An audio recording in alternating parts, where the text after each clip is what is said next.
పసుపు తాడు ఒకటే మహాభాగ్యమై బ్రతుకుతుంది పడతి పదే లోకమై.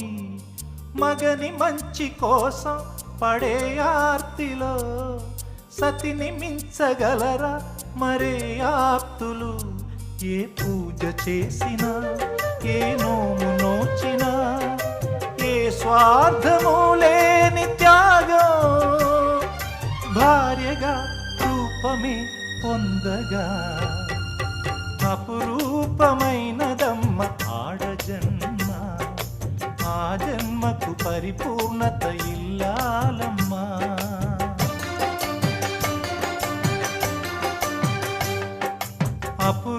అపురూపమైనదమ్మ ఆడజన్మ, ఆ జన్మకు పరిపూర్ణత